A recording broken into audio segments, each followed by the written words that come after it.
Entrepreneurs, young historians, musicians, and politicians, along with celebrities. They're all making their mark after making their way through Atlanta public schools. You're just in time for a Black History extravaganza. APS Today starts now. APS.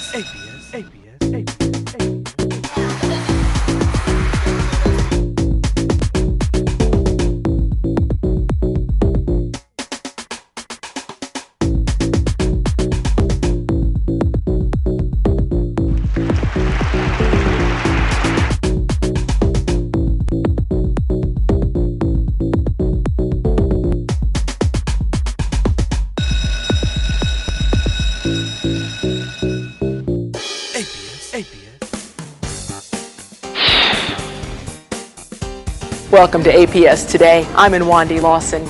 You know, when Carter G. Woodson initiated Negro History Week in 1926, he probably did not foresee that by the 1960s it would blossom to become Black History Month. He probably did envision men who would use their creativity to create business empires while continuing to serve their communities.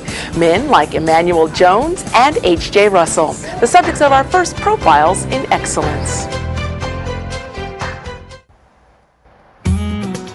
My parents bought their home on Baker Road in 1962. I have the original deed, by the way, that they signed. And back during that time, it was an area that was very vibrant. It was an area where a lot of African Americans, first-time homeowners had moved to it, relocated to it. It really was an exciting community. Before young Emanuel had finished elementary school at Grove Park, both of his parents had died. But this sad fact did not curtail his success. What was the impact of the community on your upbringing? That was one of the wonderful things about Bankhead Highway and really about Baker Road, because I had a lot of other family in the area, aunts and uncles. My grandmother was our guardian after my mother passed. And being so close to them, they kind of nurtured me and my 5 other brothers and sisters and really kept us on the right path. Having been involved in sports and having been thought of as a good student, I was encouraged all along the way to continue making the grades. Good grades indeed. Valedictorian of the West Fulton class of 1977, Emanuel went on to the University of Pennsylvania and Columbia University, where he earned his MBA. He got a job with IBM, but deep down, he knew he wouldn't be satisfied until he opened a business. In 1988, he applied to the Ford Motor Company's Minority Training Program. I read about the program, and they told me I needed $100,000 unencumbered, I need 10 years of management experience, and a whole bunch of other requirements. And though I didn't have all those things, I thought enough of myself and to apply to the program despite those things. And in March of 1992, Mr. Jones opened McDonough Legacy Ford. Now with over 100 employees, the company generates revenues in excess of $200 million annually. Mr. Jones is now poised for a new challenge. 4 months ago, I entered the race for the state senate in District 10, which includes Southwest DeKalb as well as Henry County, and I've since learned that one of the precincts is in Atlanta as well. And it was a very, very contested race. There were 7 candidates that entered the race, and I'm excited to tell you that I am now the new state senator from District 10, representing Southwest DeKalb and Henry County. As we debate Gennaro Waits. Mr. Jones says public service is a natural extension of the community service he's always offered. West Fulton High School is now known as Benjamin S. Carson Honors Preparatory School. Still, Mr. Jones remains committed to the neighborhood of his alma mater. I feel an awesome responsibility to give back to the community, to give back to this area that gave so much to me. I was born and raised here. I had my start here. I finished school here. I became a man here. Okay, I would absolutely be remiss if I didn't make some reference to this car we're in. Is this a real Model T? Yes, this is. This is a Model T. It's a 1916 model, and it does run, by the way. And for just over $30,000, this beauty could be yours. Tax, title, and transfer fees not included. Just kidding. Actually, the Model T rests comfortably in the Legacy Ford showroom when it's not being used for parades. Mr. Jones says he'll keep the car until 2016. When the Model T reaches 100, he'll consider selling it. APS alumni Emanuel Jones, entrepreneur, and a true profile in excellence. Turner Field, Coca-Cola headquarters, the Georgia Dome, Phillips Arena, the Georgia World Congress Center, and the expanded Ebenezer Baptist Church. It would be hard to imagine Atlanta without its many landmarks, or the company that played a role in creating each of these. Russell Construction is no stranger to Atlanta Public Schools, having worked on Parkside and Beecher Hills elementaries, as well as Connolly, King, and Kennedy middle schools. But company founder Herman J. Russell has been actively involved with APS since the 1940s. While a student at David T. Howard High School, Herman led the Progressive Party to victory with the slogan, "Better food, more reasonable prices." Although he had no idea how to deliver the financial savings, young Herman knew a great deal about amassing wealth. A series of small business ventures meant that by the time he was 16, he had enough money to buy a vacant lot from the city of Atlanta, where he built his first rental property. My father, he's clearly an entrepreneur, and he got that from his father. A lot of people don't recognize it. His father was a plasterer and had his own plastering company, and then my dad, like myself, grew up around a business, and about 12 years old, my father was a plasterer and understood the business and used to go on to the job sites with his father. After high school, Herman headed off to the Tuskegee Institute in Alabama. By 1952, he had established the H.J. Russell Plastering Company. When Herman graduated the following year, he continued building his businesses, forming a residential management company, then a construction company. Today, H.J. Russell & Company is the largest black-owned construction firm in the nation, and a new generation of Russells is guiding others into entrepreneurship. Early on, 4th or 5th grade, I recognized that, building and developing is what my family does for a living. Sometimes I reflect, particularly my father, I'm sure he has to look back on some of the other companies here in Atlanta and elsewhere whose principal leadership has come through this organization, and I'm sure he looks at that with a high sense of satisfaction and pride, because we really have been what he calls Russell University. Passing it on to the next generation, which brings us to our next story. Now, you might think it would be easy to relegate Black history to textbooks, but students from Outward Bound Atlanta here at Parkside Elementary School are learning that they're living in the midst of Black history.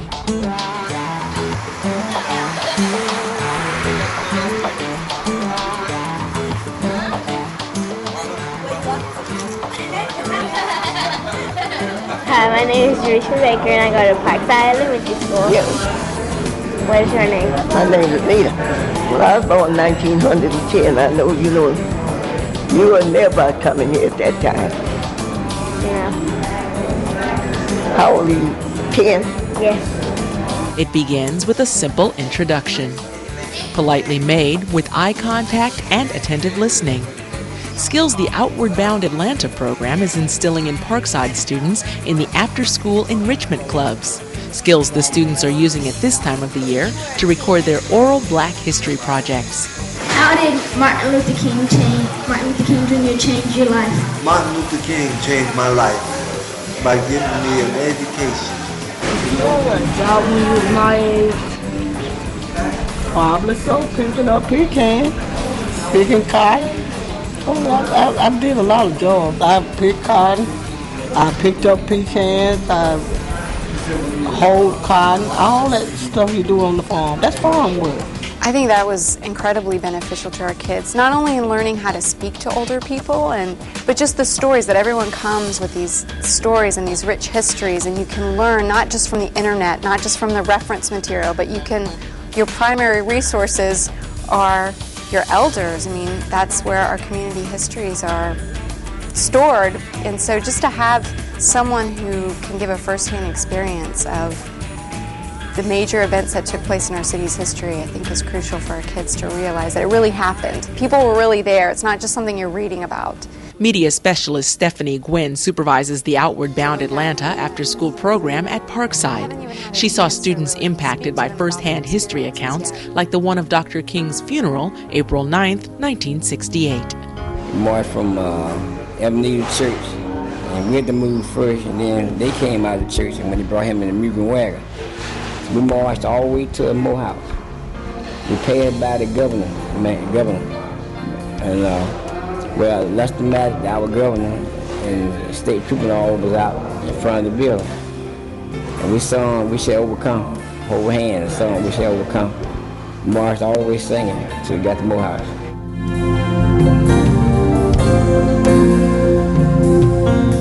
In the future, do you think that there could be another person like Martin Luther King? No, I don't think in the future there will be another Martin Luther King.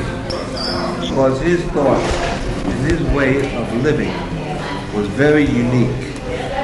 He strived for peace on earth, which mankind does not want peace nowhere on earth. Because you have the war in Iraq, you have the war fighting over there in Sudan, you have wars all over the world. You have people striving to get power, which is something that Martin Luther King did not want to get power in that way. He wanted a peaceful end to all this wars and everything else. I learned that Martin Luther King tried to make a difference in the world, and he did. It's like when you want to be something when you grow up, you have a chance to do it. Or when you want to change the world, you have a chance to do it.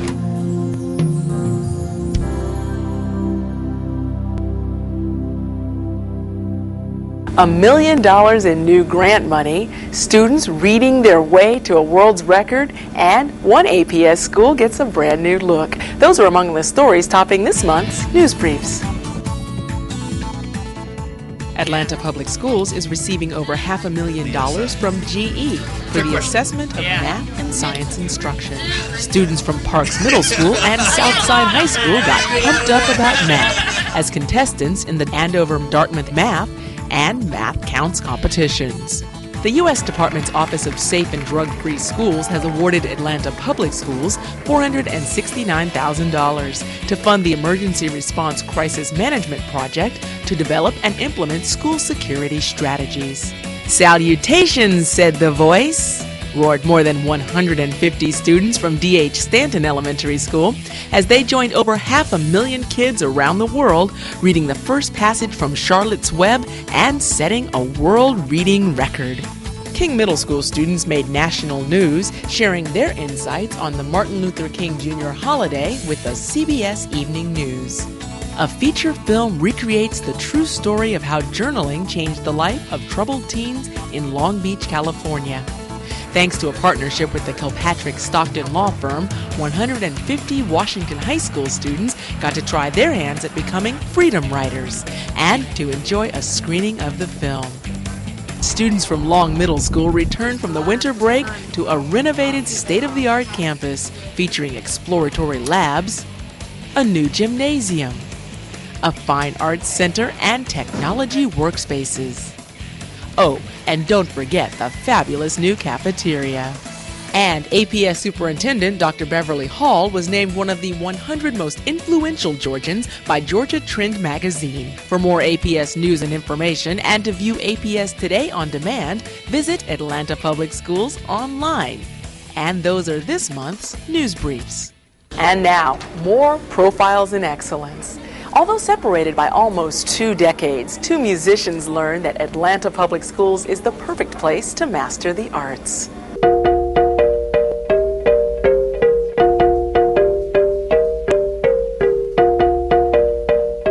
When Carla Gomez entered these doors as a student, the school was called Northside, and she and her friends were known as punk rockers. Today, it's the North Atlanta High School Center for the Arts, and Carla makes a triumphant return as a professional vocalist. I've driven by lots of times, but that's about it. First time back inside. In the 15 years since graduation, Carla has never forgotten the things she learned at Woodson Elementary, Sutton Middle, and Northside High. I appreciate that so greatly, the things that I was able to experience here at Northside. Traveling to Europe, singing in churches in Europe, putting on shows here, just a lot of different opportunities. We did masses, requiems, things that, Southern girl like me maybe would have never experienced, singing masses, that's European culture and just learning how to sing properly. But Carla didn't spend all of her time studying classical music. When I was in high school, I listened to alternative music, the Smiths and U2 and Bad Brains, and I was Fishbone. I knew about R&B because that's what I grew up with, and that's what we had in the South, WAOK, WIGO. I grew up listening to those stations. But just as my mother took us around and had us venture out and outside of our regular surroundings, so did I with music. After high school graduation, Carla showcased her motley musical influences on the Atlanta club scene. Carla was with a group called Fox. We used to perform in the Velvet back in the day. Before the Chronicle and before all of that, man, they were taking jazz classics and they were twisting them. And in that little bitty room in the upper part of the Velvet, they was kicking it. Atlanta's very had a big history with like funk musicians, Gladys Knight and Pip, James Brown, and the old soul. But we were a part of the new, the younger generation. In 1994, she moved to New York to join the fusion band Survival Sounds. For the next 9 years, she performed a mixture of jazz, dub, rock, and reggae before returning to Atlanta, the place where she met and fell in love with jazz. I didn't grow up listening to jazz. I started listening to jazz when I worked at the Renaissance Bookshop. It was run by Wallace Corral, who was Charles Corral's brother. And he used to play jazz. You may find your head bobbing to Carla Gomez's tune Indigo when you hear it on the radio, but you probably don't know that the song traces its roots back to North Side High. It started out as just something that I wrote for myself one night when I was supposed to be writing a paper. I was up late, I had procrastinated, I was up late, and I saw a commercial for a hair relaxer. And the rest is history. Musical history is what Carla says she wants to create instead of trying to squeeze her sound into a category. I really don't like to characterize it. I want to say it's jazz, but jazz was created when it was created, and I'm not from that era. And there will never be another Sarah. I just have to try to be me and figure out what I and merge all the different influences.